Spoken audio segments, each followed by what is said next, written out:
why do we have to die to get it?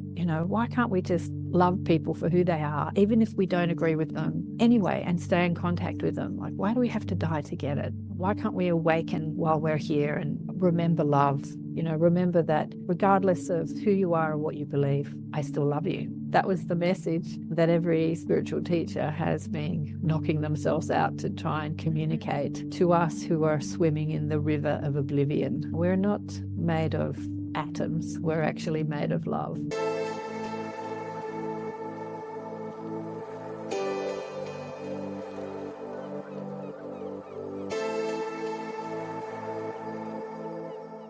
I recently booked an appointment with Jamie of Refractive Healing. During my appointment, she worked on my energy to relieve the pain of a sore throat. Afterwards, she used her intuitive gifts to give me specific guidance. I followed her advice and found that my ability to channel and receive guidance from my guides on the other side was greatly enhanced. I am still benefiting from Jamie's beautiful gifts, and I would like to share this with you. Book your $20 Refractive Boost Distant Healing Session with Jamie today.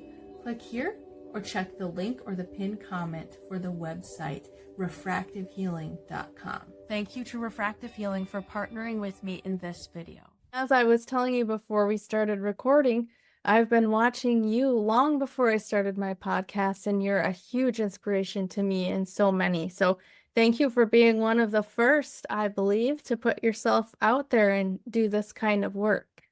Oh, that makes me cry.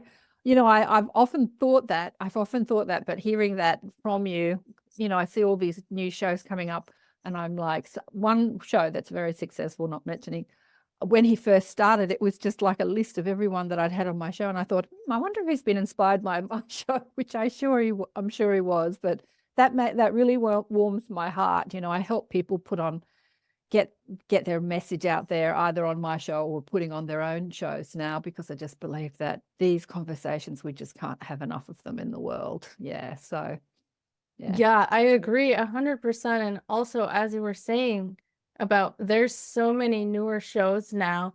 When you first started doing this, there was almost nobody. So you did the uphill work getting these conversations out. There were a few. There was Leela's show. Leela was probably one of the trailblazers. Yeah, and I watched her too. And Alan Steinfeld, New Realities, he was one of the trailblazers. So I was watching both of them. So they inspired me. Actually, the reason I started my show was, that show, Frasier on television, funny show. So he's a psychologist on radio. And, he's sort of, the show's a comedy, but he doesn't say anything that's worth listening to, but it's a comedy, so he's not supposed to. But I would just had this thought, wouldn't it be amazing if there were people on radio that actually taught us and empowered us and taught us about who we are? Like, wouldn't that be amazing? Rather than just dribble and comedy and knocking people and gossip and celebrity crap that you hear on, like, wouldn't it be amazing if there was somebody that was teaching like The Secret and Law of Attraction? So that's what inspired me to start the show. And I first went on community radio, our first community radio station. No one was listening, which was great because we were really nervous. I went on with a friend of mine who was a psychic, and she did the psychic reading and I did the deliberate creation reading, and together we had fun, but no one was listening. We had to actually ring up people and say, can you ring in and ask us questions? It was great because, and no one's listening. That saying, dance and sing like nobody's listening. That's what we were doing. We were on radio and no one was listening. So we could play, we could make mistakes and get over our nerves. And then she retired and went sailing around the place around the world with her husband. And I moved to a bigger radio station, community radio station, where there were listeners. It was in that mainstream community where people wanted to just play music. People on community radio want to talk politics, or they want to play the music they don't hear on the big stations. But now I'm having these types of conversations, out-of-body experiences, life after death. I didn't know how far I could stretch it, but I'm bringing this conversation into the mainstream. Some people loved it, some people hated it, but there we are. Here we are. And now look what's happening in the world. Shows like yours and mine everywhere, and it's so cool. So cool. I love hearing your perspective as being one of the first that started putting this out there and seeing people's reaction being almost polarized over it. When I started 4 years ago with this, there was definitely a little more open-mindedness, and I credit that to shows like yours. And now it's almost like the niche is so saturated. There's dozens and dozens of channels where people are interviewing near-death experiencers and out-of-body experiencers, and I can feel the shift in the culture. Like you can even see it when you go to the bookstore. The metaphysical section is huge and out in the open now. Yeah, right. What was really interesting, even 20 years ago, even though media wasn't too saturated, bookstores, somebody said to me that the biggest selling genre is personal growth, which was like personal growth, like how do I fix my life, which it kind of leans into spirituality and meditation, all that sort of thing, and romance. They were the two biggest genres in book sales. And that was really interesting to me. I'm like, oh, things are changing. I mean, everyone loves a good romance novel, but the people are looking at how do I fix my life? You know, how do I fix myself? And so, yeah, and that's expanded, as you say, with the internet and online books and podcasts. Yeah, it's great, isn't it? It's great to see how the world is evolving and expanding. But talking about those mainstream radio stations, there's a big station here with a couple on there that talk a whole lot of dribble. It hurts my ears to listen to them. But even those shows that have millions and millions of listeners are starting to bring in this conversation and interview people about psychic awareness, and you had a near-death experience. And so it's infiltrating into the mainstream media in that way. And that's exciting. That's truly exciting. Terrence Howard, have you seen him? He's all over the internet at the moment. He's a famous actor that's out there talking about the new physics. Yeah, I haven't watched it, but I've heard about it. Yeah. Yeah. Yeah. So the fact that he's an actor and he's got a following, and mind you, the memes going around the internet, they're calling him insane, as they do, as they have with us. You know, we have these conversations. People say, you're woo-woo, you're crazy, you're insane. But he is rocking it. Like he was on Joe Rogan and millions and millions. Yeah, I heard about that. Yeah. It's amazing. It's exciting. Yeah. It's exciting. Well, really exciting. KAren, let's dive into your journey. I would love to hear what started you along this path. What really started me along this path was the many questions I had as a kid, like endless questions. I'm still really curious. And I was just telling Melissa before that before I knew that I could have conversations with my spirit team just willy-nilly, just all the time, anytime I wanted to, in the shower, washing the dishes, even watching, you know, shows on Netflix, I had more sort of experiences that really got my attention, which we can go into.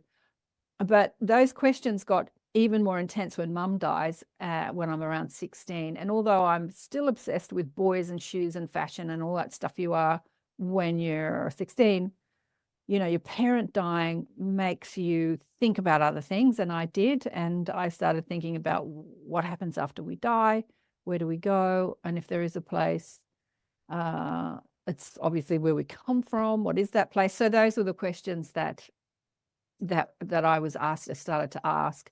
But, you know, as a kid, I came from a secular family that didn't think about religion at all.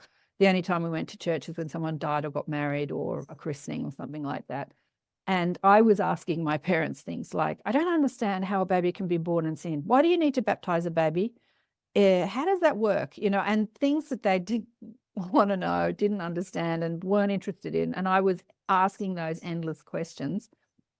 But I was telling Melissa before that this morning, even before I woke up, before the sun came up, I woke up to a memory that I had as a kid in school. So the school I went to was a non-denominational school, no religion connected to it, but we did have some scripture classes, some Bible classes. There was this little old lady. She was so cute. She was a quintessential little old lady with the grey hair and the bun and probably the frilly high neck, you know, dress on.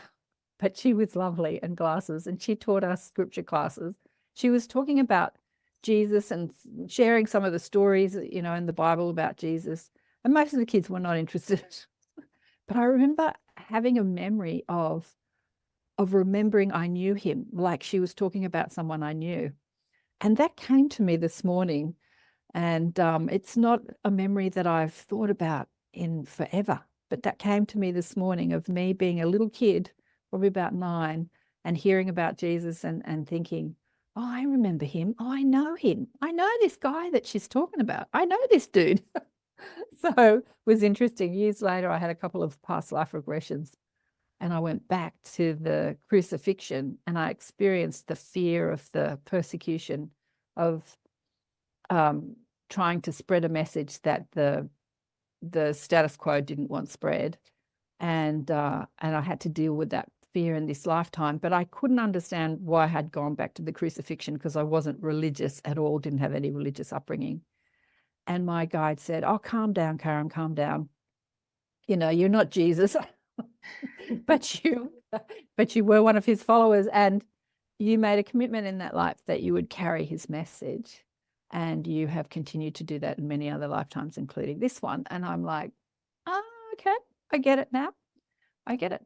So I was saying to you before the recording that a lot of people still hold that fear of being persecuted for coming out and speaking about these things. And, you know, you and I were talking about how many are doing it now. I think it stopped a lot of people was that fear of ridicule, fear of being persecuted, fear of being judged, speaking about their experiences, either their near-death experiences or their spiritually transformative experience or their ET experiences.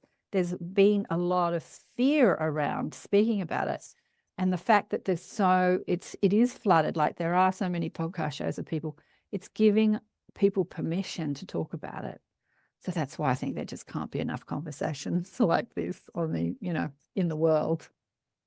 Thank you so much. Oh yeah, go ahead. I was just going to say the rest of my story. So when Mum died, she'd come to me in dreams and tell me she wasn't dead.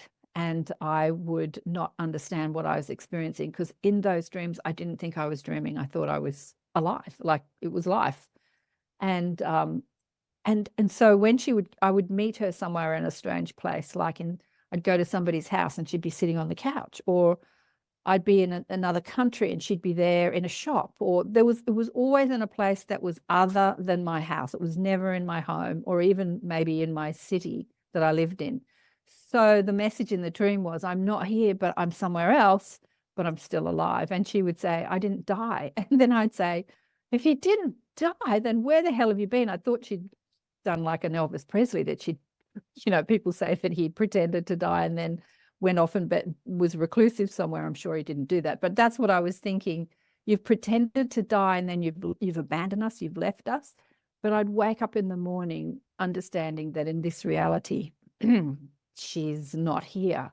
But in those dreams, those astral experiences, those out-of-body experiences that I was having, I was in a reality that was as real as this one, which people often say when they've had near-death experiences. So we have that every night. All of us have that experience of being out of body every night. But when we come back into body, do we remember that? For the most part now, today, I don't. I remember a lot of my dreams, but not every astral experience I have at night. And I think that there's a reason for that, so that we stay focused in this reality. And but when someone's giving us a message like that, we're given the opportunity to remember. So with people that have lost their loved ones, they often say, oh, I dreamt about them. I had a dream about mom or dad or my loved one or friend, and they look so well and healthy. And I was with them in another place. Yeah. Thank you for sharing your experiences. There's several things I want to go back and ask you about. So you mentioned that you had a memory come back to you of being a young child and remembering a past life with Jesus, where you went back to the crucifixion and you were one of his followers. Was it just a glimpse of that life that you saw, or do you remember any detail about it? I have fantastic news. My intensive 8-week course, Alchemy, is relaunching again in September. I am opening the doors again. In Alchemy, I walk you through the step-by-step process to transform lower, base, heavy emotions into the gold of heart-opening consciousness expansion. You will learn to live in a state of flow, of giving and receiving abundance, joy, and bliss. Spots are filling up fast, so click here or check the description to have your entire life flipped upside down in the best way imaginable. That's a great question. I mean, I've had detail about that since, but at the time as a kid, when I was hearing about him, the thought was, I know this guy. Like, I know the person she's talking about. She's talking about this dude, because to a kid, Jesus doesn't mean anything. So there's this little old lady telling me about this person called Jesus. Remember, I didn't have any spiritual background, so he's just some guy. And I remember thinking, I know this guy. I've been with this guy. I know this guy. So that was the memory then. But I've had experiences since then of memory of that time. I was a man, hairy, dark hair, beard. And yeah, not detail, but I remember what it was like to live in that time. I remember what it felt like to feel the clothes that I had on. I remember what it felt like to be a man. I've had many glimpses into that time. Yeah, for sure. And I remember the fear. I remember the population and what people thought. And oh God, yeah, it's coming back to me. And how he very skillfully was trying to speak to a mind that didn't understand his teaching. So he'd have to speak in a way they could understand. And I was talking to Mary Rodwell on my show recently. Do you know who Mary Rodwell is? I know the She's, name. yeah, so she's a regression therapist who's regressed thousands of people back to their star lineage. She's just had some of the most amazing regression sessions, and she's just extraordinary, Mary. And we were talking about, when we're talking about things that people don't understand in our time, and they call us crazy and they call us woo-woo and they dismiss us. And the reason they dismiss us is because they don't feel like what we're talking about is important in their life, like psychic ability or talking about life after death. They don't feel like it has any value in their life. So how do you translate, how do you communicate a message that has immense value in everyone's life in a way that their understanding will grasp and take on and give it value? So as I'm saying this, God, everything's connecting.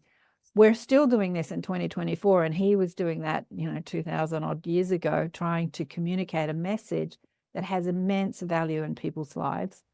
And that message was so distorted over the years, unbelievably distorted. And that's something that I thought about often as a child, as a young adult, as an old adult, how distorted one teacher came to teach humanity about their powers, who they are as their power of creation, how they can get what they want, who they are as connection to the divine, to teach people about power. And yet over history, that message has been so distorted, and there've been umpteen wars over who's right and who's wrong and what religion is right and what religion is, like, so distorted.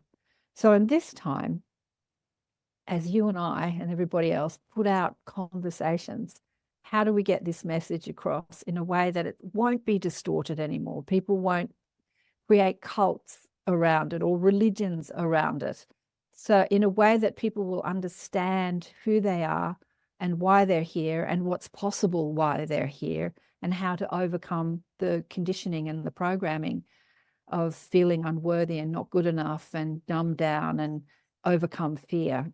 So I think one of the best ways is sharing people's stories, right?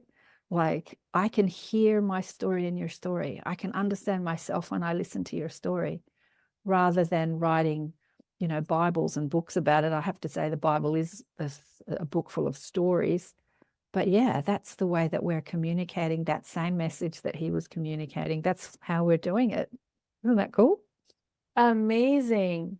So I have a huge interest in understanding what the authentic message of Jesus was, because I was raised Christian and deconstructed my faith a few years ago, and since then I've kind of been on a mission to see what's actually historically available about him and how does it line up with the past life regression stories, like your past life memory and others' past life memories, and like how can we piece this together to see what he was really about? And it all seems to point to the same thing, that he was teaching this message of oneness and divinity that has been passed down in the mystical tradition since the dawn of time. Yeah. Yeah. I mean, I'm not well versed in the Bible. As I say, I didn't have a religious background, but I just remember pieces from it. And one of the things that I remember is you can do all that I have done and more. So he did the miracles and the walking on water and all that sort of stuff. But he was saying, I'm not special. You have that power to do the same as I can do.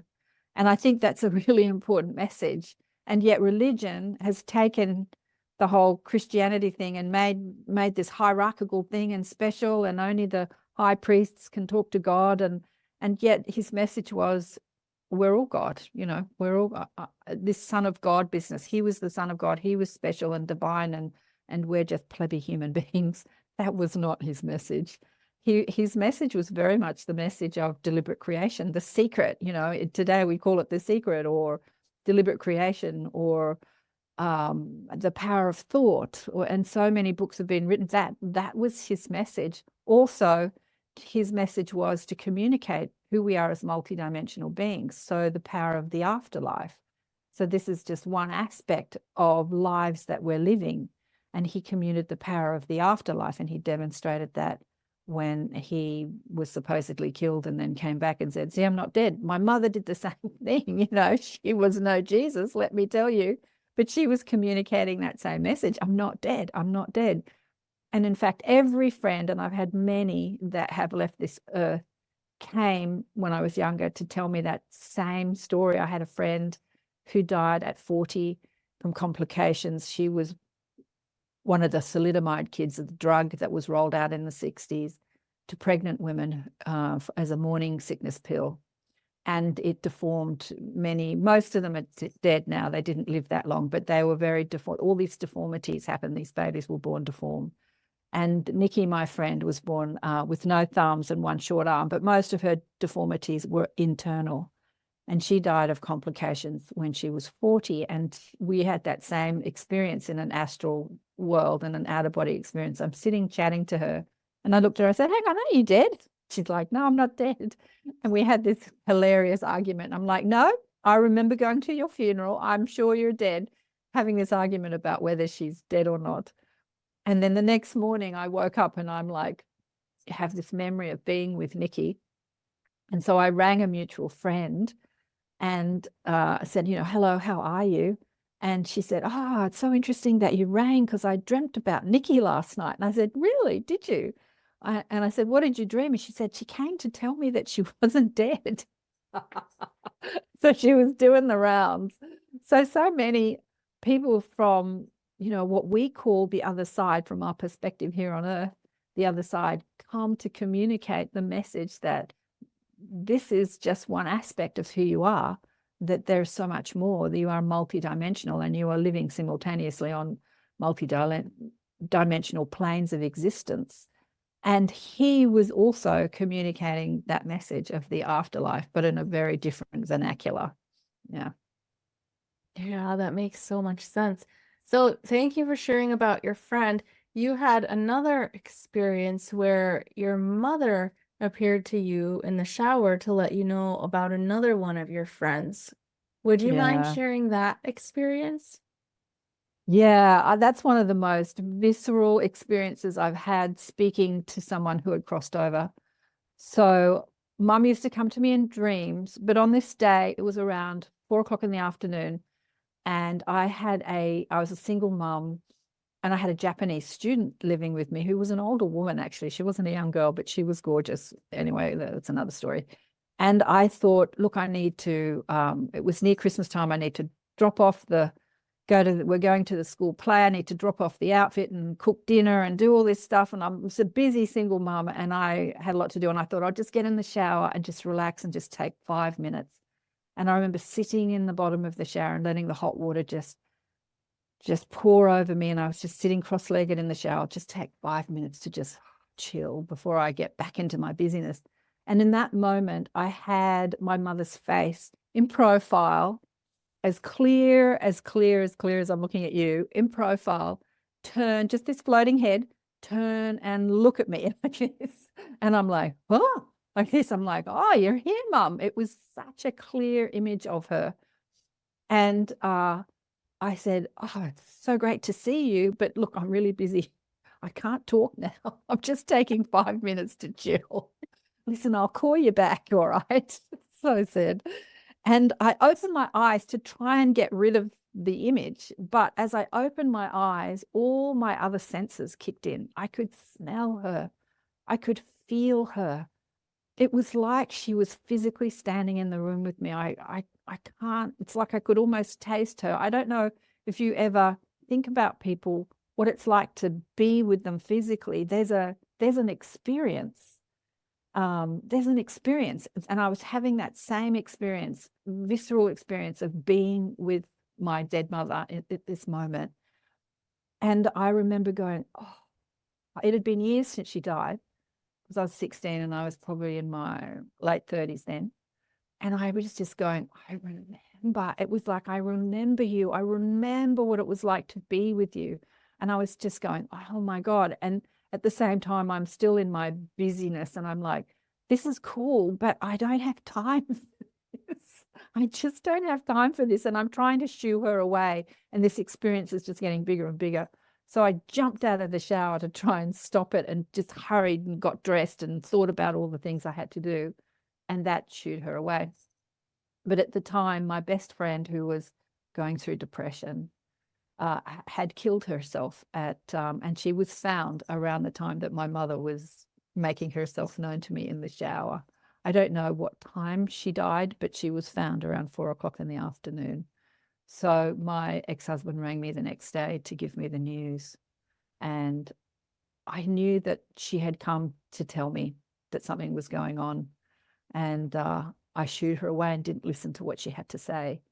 But I'm kind of pleased because we had the school play, and had I been given that information that my best friend had died, not understanding death at the time, that there is no death, even though all these dead people kept coming to me saying, there's no death, there's no death. Actually, Nikki was still alive at that time. I wouldn't have had such a good night, and we had a great night at the school play that night. So yeah, it was one of the most amazing experiences I ever had with Mum. But what's really interesting about this is that she has reincarnated and she's a family member. And that family member was also a little child at the time that this experience happened. So again, that gives us a clue of who we are as multidimensional. We're physical and spirit simultaneously. We're not here or there. We're here and there. So we can extend a portion of our consciousness into physical form and animate a body and live a life, but we're also still spirit. And we can communicate from that place to someone. Yeah, interesting, huh? So your best friend was the one who had reincarnated? Okay. Mom is the one that reincarnated. Oh, okay. Okay, I understand. So she had come to me from spirit to give me a message, but I shooed her away. But she was already incarnated into, like, she was a little girl at the time. And how did you find out that she had been reincarnated? When she was born, my guides told me. I was holding the baby and I got this sensation of her around me. And I thought, oh, Mum's come to see the baby. That's what my ego mind thought, Mum's come to see the baby. And my guide said to me, no, that's not exactly what you're experiencing. And I said, well, what am I experiencing? Because I can feel Mum around, which was how I was interpreting what I was feeling. And they said, look into the baby's eyes. So I went, okay. So I looked into the baby's eyes. And as soon as I looked into her eyes, I had this instant recognition. Oh my God, you're back. Oh my God, you're back.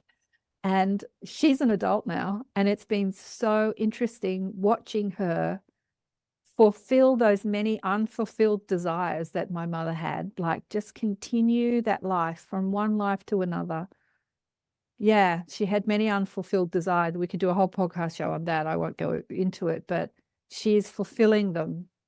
And yeah, it's been really interesting watching her do that and watching her mannerisms, because she obviously never met who was her grandmother, because she's a family member, not my daughter.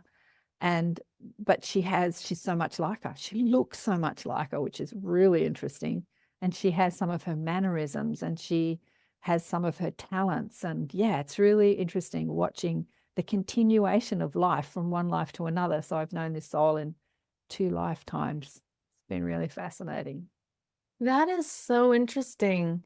What is that like for you now experiencing your mother? So, first of all, is it comforting to you to know that she's back here with you, or what is that experience like for you?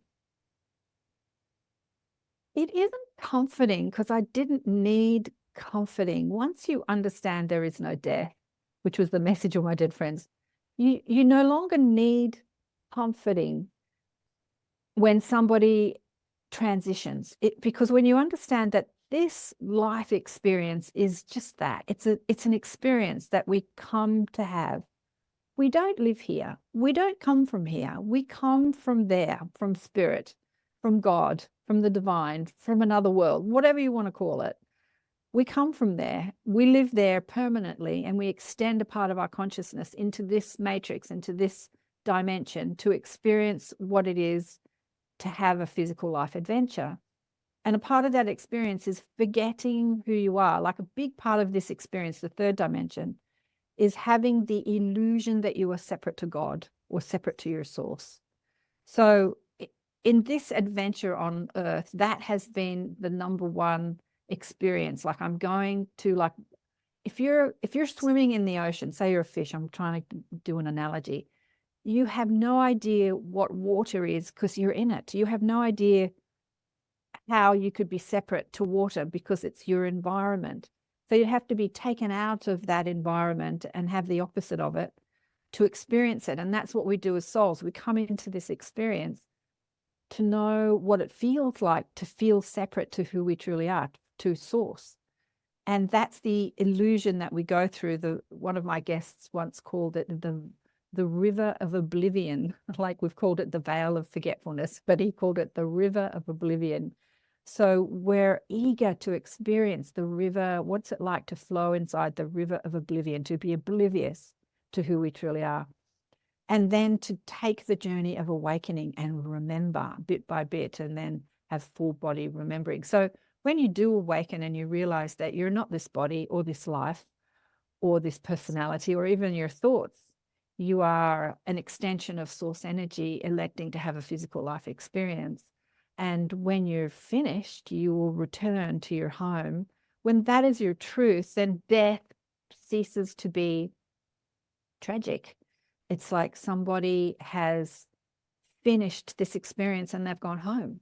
And when you open your psychic abilities, you can have, you can continue a relationship with that being who has exited the matrix, I call it. So a good friend died a couple of weeks ago, and she was someone that I grew up with, and around 8 or 10 years ago decided that a whole lot of them just decided I was just too woo-woo, and their judgment got the better of them, and they just didn't want to have anything to do with me. I'd see them at funerals and weddings and stuff like that, but I wasn't a part of their little group, their little dinner group anymore. They'd go out for dinner once or twice every few months or whatever. And that was sad to me, but that's just how it went. And then she got sick a few years ago, and nobody really told me that she was deathly ill, that she was about to die.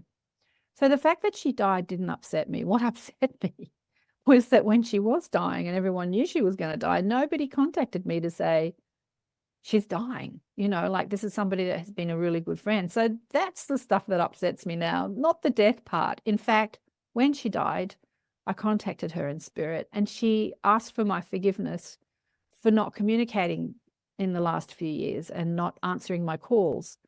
And I said, why did you do that? And she said, I was just following the crowd. You know, people were gossiping about me and saying, oh, she's crazy, and oh, she's this, and gossip and stuff like that. And she was just agreeing with them and following the crowd. And she said, I really apologize for doing that, because I always loved you. It's going to make me cry. And I wish I had, I would have preferred to stay in contact with you. And when my ego said, am I just making this? Is this my ego mind just making this up? Is that like my ego needing this apology? She sent me this image of yellow roses. And I'm like, yellow roses? I wonder what yellow roses mean. So I looked it up on the internet, and the message just made me weep and weep. And, it means friendship and forgiveness and sort of platonic love, and all this sort of stuff. And it said it's sometimes people give yellow roses at funerals because it means death as well. Like, it just had so many meanings: friendship and love and death and forgiveness. And here I am talking to a dead person, and we're talking about friendship and forgiveness. So it was just the perfect image to bring to me to reassure me that it wasn't just my ego needing an apology, that she was really sorry. So it makes me think, like, why do we have to die to get it? Why can't we just love people for who they are, even if we don't agree with them anyway, and stay in contact with them? Like, why do we have to die to get it? Why can't we awaken while we're here and remember love? Remember that regardless of who you are or what you believe, I still love you, and I still want you in my life. Yeah. Yes, yes. I think that's why we're both doing this, to get that message out and help people remember that love is what matters. Love is what it's all about. Love is who we are and where we come from. And I love the name of your show, Love Thank Covered you. Life. Yeah, I love that you've put it in the name of your show. It's so cool. Yeah, because that's really what it's all about. That was the message that every spiritual teacher has been knocking themselves out to try and communicate to us who are swimming in the river of oblivion. We are oblivious to the fact that we're not made of atoms. We're actually made of love. I love that. So going back to your experience with your mother in the shower, I asked you to share that specifically because I had a similar experience in the sense of it being so visceral, like you described. In a previous interview, when I heard you share this experience, you said, and I wrote down this quote, you said, "You don't notice what a person's physical presence feels like and smells like until you have that presence without them being physically there." And I know what you're talking about, because my cat, who I loved so much, he's like a fourth child to me. I was just so in love with him. And he passed very unexpectedly and quickly when he was only just under 2 years old.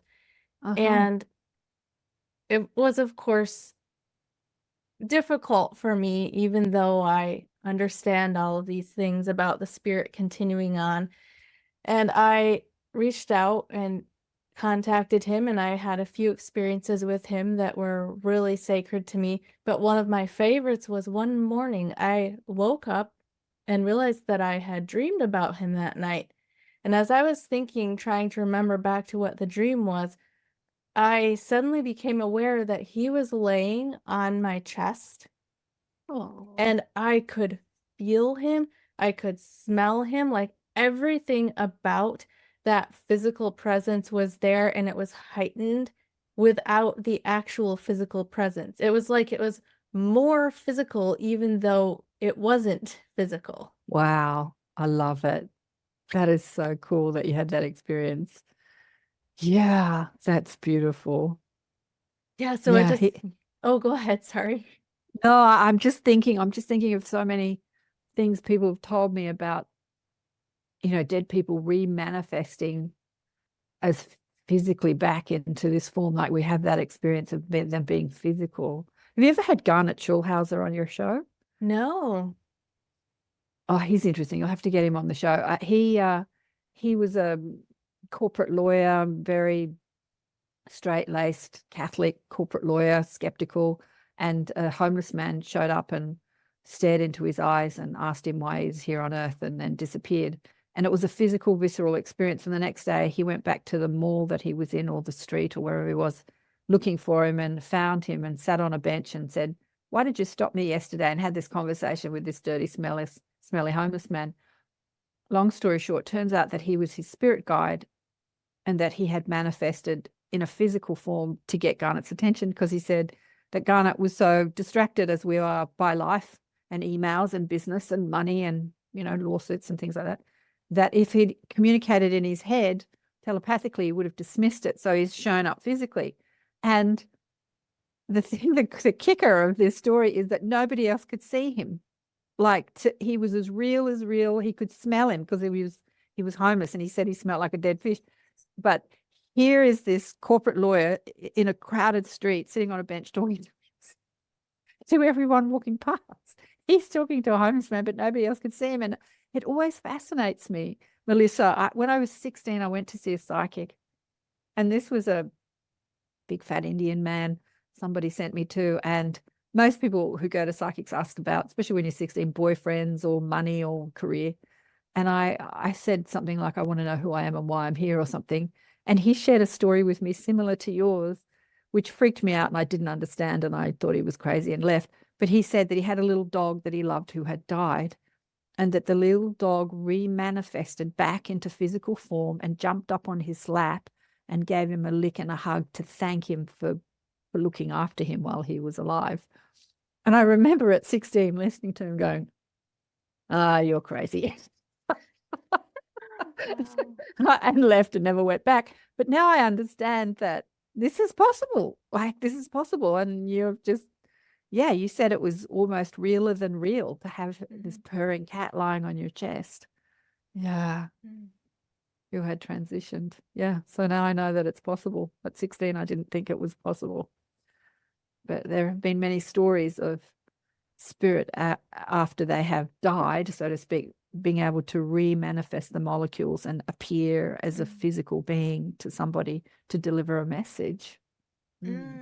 Tying this back to our earlier conversation about Jesus, I don't know if you've read Dolores Cannon's books, but I have her book called They Walked with Jesus, where she regressed 3 different people, I believe, back to their lifetimes with Jesus, and one of them said that very thing. I think it was somebody who had lived as Jesus's niece and went on some missions with him, and she explained that Jesus remanifested his body after he died and reappeared to them, and that's where the stories of the resurrection came from. Right. Yeah. Yeah. Apparently that's what he did. There are many stories around that, many stories around him he didn't die because he practiced a meditation technique where he could slow his heartbeat, so he appeared dead and he wasn't really dead. There's many different stories around that. But yeah, when you're a master being, a master of manifestation, you know how to manifest. I mean, this matrix we call real and physical life is energy. It's all energy, right? It's all just energy and information under a certain laws that bring atoms together that create what we call life. And when you understand how all that works, you know how to manipulate it in ways that seem miraculous. Yeah, like his walking on water and creating the loaves and the fishes and things like that. He was a master of manifestation. And I think that he demonstrated that, but, learning to do that. Yeah, I guess that he demonstrated that so that people would listen to the message that he had, which was a message of love.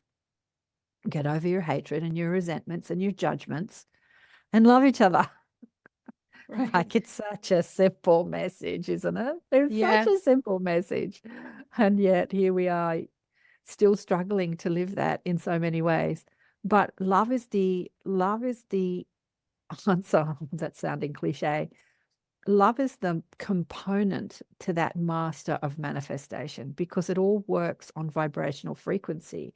So the higher the vibe, the more connected you are to your source, the more connected you are to your source, the more power you have in your life to create what you want, whether it's what you want personally or what you want globally.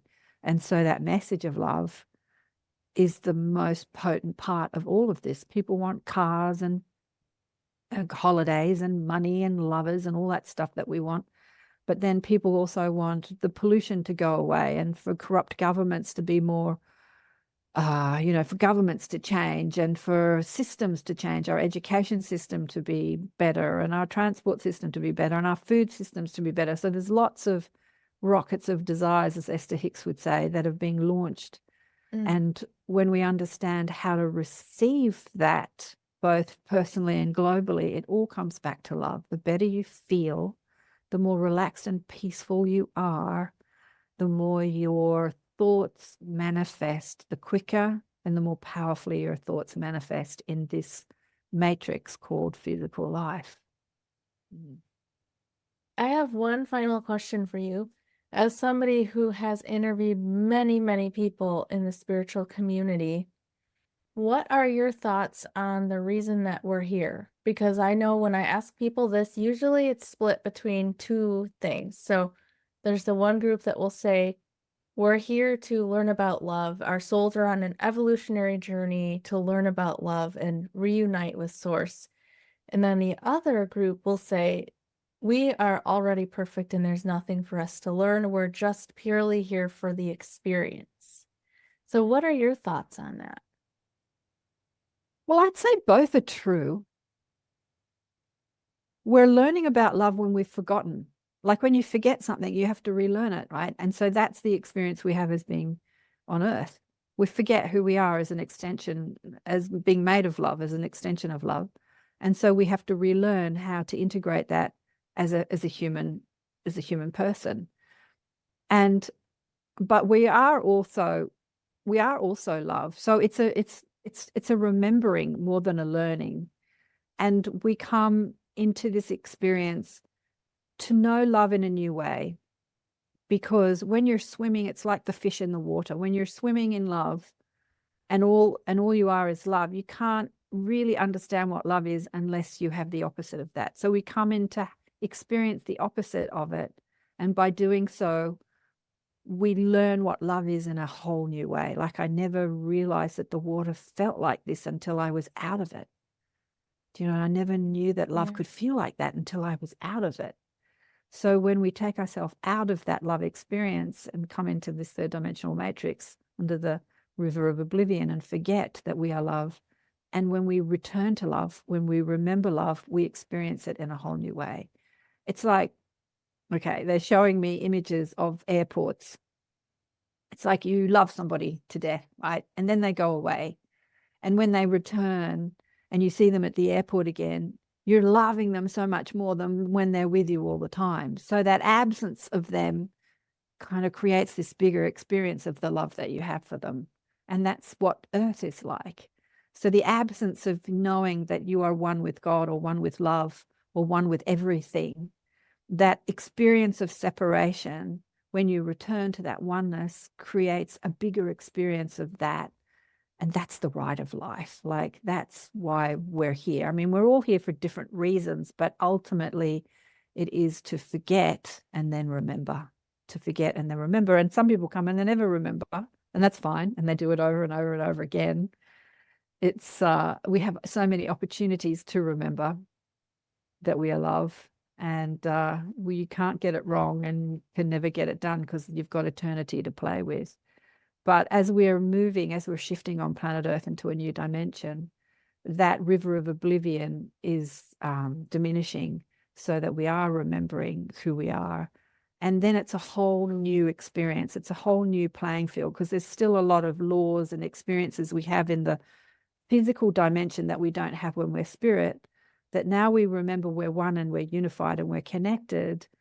As human beings, what else can we create? What other experiences can we create in this timeline Earth experience as we remember our unity and connection, but we're still playing inside a physical matrix. So yeah, that's where we're moving to. And that's what you and I have been doing, delivering these messages for people to remember who they are as multidimensional, an extension of source energy, which is love, basically. Love and connection and peace and power. Yeah. It's hard. But I don't know if we run out of time. I didn't tell you the Matrix experience. Do you want to go into that quickly? Sure, yeah, I have time. So if you do, then You have I would time? love to hear it. Well, Melissa was saying that she'd heard me say this in another podcast, and it's another one of those prime experiences that I'll never forget, visceral experiences. I had read a book by Peter Richelieu, which I think is a pen name, called Journey of Souls. Somebody had said to me, you've got to get that Journey of Souls book when I was in my 30s. And I went to a bookstore, it was before the internet, and asked for, somebody asked me to get a book about souls and journeys. And they said a journey of the soul or something. I said, yeah, that sounds right. And it wasn't the right book because they were talking about Michael Newton's book, Soul's Journey or Journey of Souls. Anyway, this book had a similar title, but it was a fabulous book about a man who was living in India during the war and his brother was killed. And remember, in India, they had a lot of rich English people living there in big mansions with servants and stuff like that. He was one of these people. And his brother was killed, and a man with a turban had come to his house with a telegram to tell him his brother was killed. And he had said to him, I'll come back tonight and I'll take you to meet your brother. And he said, what are you talking about? He's been killed. But anyway, long story short, in his astral form, because remember I said we're all out of body at night. It's just that, do we remember when we wake up in the morning? Everyone is having out-of-body experiences, absolutely everybody, astral experiences or out-of-body experiences, but do we remember in the morning? So this man came to him in an astral form and took him to meet his dead brother in another dimension. And then he also took him to other dimensions, the Davic realms and all these different dimensions, and showed him some of his these are the multidimensional experiences that are dovetailing with the physical experiences. And I was so enamored at this book. I'm like, I want that to happen. I so want that to happen. And for the longest time, it didn't happen because I so wanted it. And when I forgot about wanting it, it happened, which is often the way. Okay, always the way with all, like when you really want something, you'll never get it because what you're saying to the universe, I have the lack of it if you want it. But when you want something and then let it go, that's when it comes to you. So I had this experience of being in a classroom in another dimension, and I had asked the teacher, how do I move through dimensions? And she'd shown me, and I moved into another dimension where the man with the turban was standing there. When I sort of woke up into this other dimension, he's standing there with a liqueur. And I looked past him and I saw Shirley MacLaine, and I'm like, huh? And I said, what are you doing here? And he hands me this liqueur. And I said, can you drink when you're not in your physical body? She said, yeah, sure you can. But you don't get drunk, but you can remember getting drunk if you want to get drunk. And I'm like, okay. I said, what are you doing here? She said, I'm one of your teachers. And I said, are you? And she said, oh, so matter-of-factly, oh God, is it any coincidence that mine were one of the first books you ever picked up on this subject? And I went, oh, I suppose not. More people came to join us, and we're sitting at this table all talking, like having a banquet. And I remember there was this earthquake feeling, and I grabbed the table and it was shaking, and I looked up and I said, what's happening? And then the next minute, I'm back in my bedroom. Bang, I'm back in my bedroom, in and out of my body simultaneously. I can't say I was looking down on my body because I was in my body, but I was also looking from the ceiling, and I could see the matrix of light. Like everything was translucent and transparent. And I could see my daughter waking up in the other room and walking down the hallway to wake me up. And I was thinking, my body, the consciousness of my body or some aspect of me has called this part of me, this consciousness, back because my daughter is about to wake me up. Like the timing of it all was so incredible. But I could see through all the walls. I could see forever. You know, when you speak to near-death experience people and they say, I could see 360, that's what I was experiencing. So I wasn't seeing through my physical eyes because my body was asleep. but I also knew I had come back into my body. So I was in my body, somewhat in my body. A little bit of me was in the body. And my daughter saying, Mom, wake up, wake up. I think she was about 8 or 9 at the time. And I thought to myself, I don't want this experience to end because it was so cool. And then she's given up. She's like, oh, she's not waking up. And she's left the room and she's walking towards the kitchen. And then mum consciousness kicks in. And I'm like, oh, I better wake up and, make her breakfast. And as soon as I had that thought, bang, I'm back in my, like fully integrated back into my body behind my closed eyes. And I'm like, oh, here I am. I'm back. Here I am. I'm back in my body.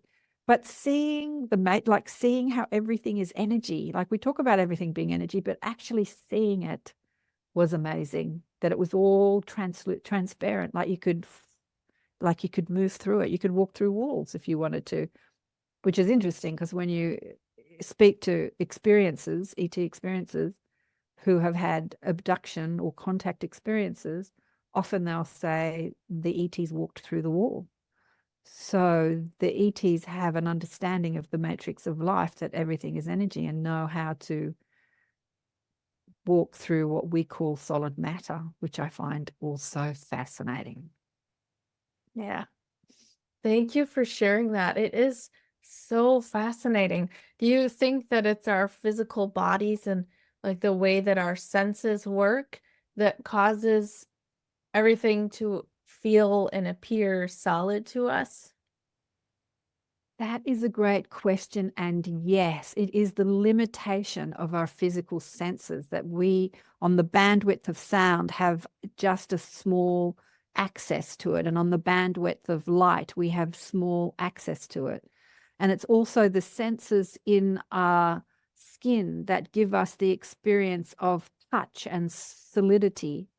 And when we experience that solidity, then our brain says it's solid, stop. But if you understand it as energy, this is how telekinesis works.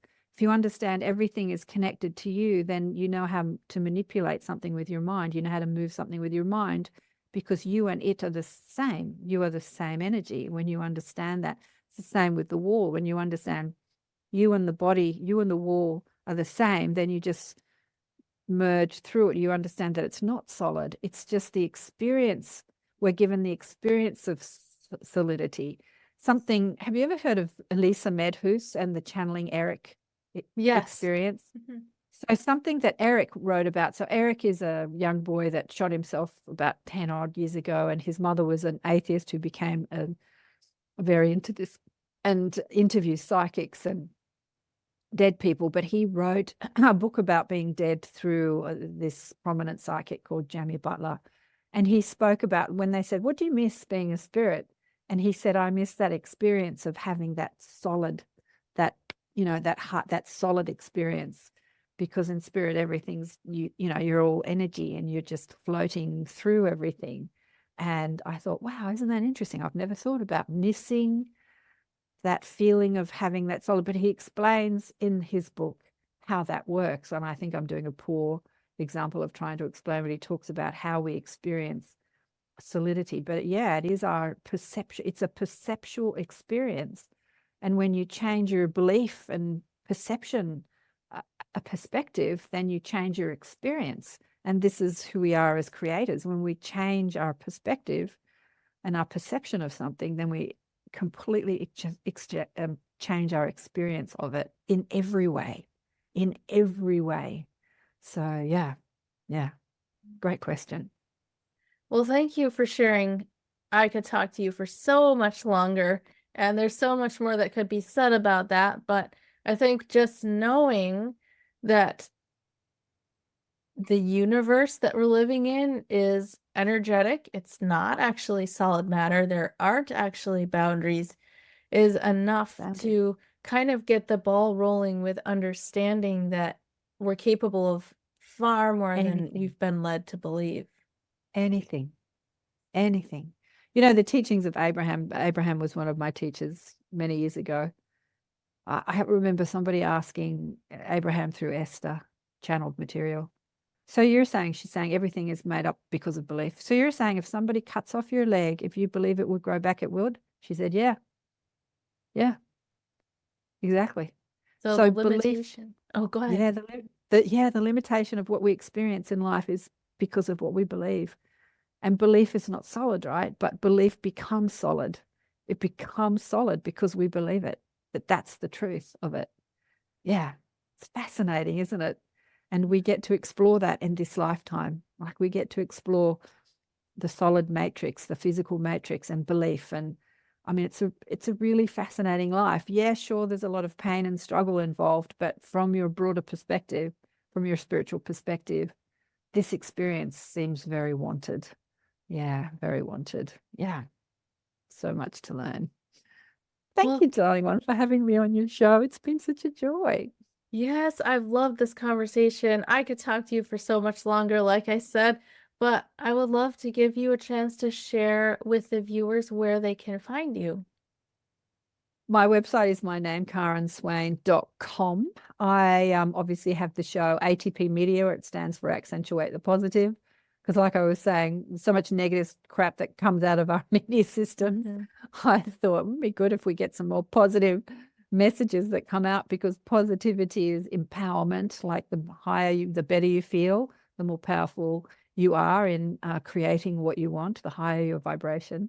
And I do readings for people. I do a lot of meet your spirit guides. Lots of people contact me and say, who are my spirit guides? I want to meet my spirit guides. And we speak to dead people and do past life regressions and meet spirit guides and find out who we are in our multidimensional perspectives, like who our galactic component is and what galactic spirit guides are overseeing your life. And we also have a group called the Inner Sanctum, which is where we come together and chat and meet some of the people I've had on the show. It's on Zoom. Some of the shows some of the Inner Sanctums are recorded, but mostly we can just get together and chat, and I don't record them, and people can say anything, and we just have a lovely time on Zoom. And it's no pressure to think about you being recorded or on YouTube. You can just talk about whatever you want to talk about and ask questions and share stories. Yeah, lots going on. And yeah, there's a lot happening. I'm about to start teaching people to practice their reading ability, their psychic ability, because I've done a lot of courses teaching people about who they are as psychic. I think expanding our psychic ability is a really powerful part of remembering who we are. Karen, I will have those links in the description, so go check out what she is doing. Absolutely amazing information that you've been putting out there for so many years now. So thank you for the work that you're doing, and thank you for being willing to have this conversation. I've really enjoyed getting to know you. Oh, thanks again for having me on your show, Melissa. Big love to you. You too. Thank you for watching and listening. Your views, likes, comments, and shares truly make the biggest difference in supporting this channel. Don't forget to check the show notes for all the links to today's guest, as well as my links. You'll find me on social media at Love Covered Life, my website, lovecoveredlife.com, and the Be a Guest link for anybody who would like to be a guest on the channel. I have great news. Love Covered Life podcast is coming available on audio podcast. You can find it wherever you listen to your audio podcasts.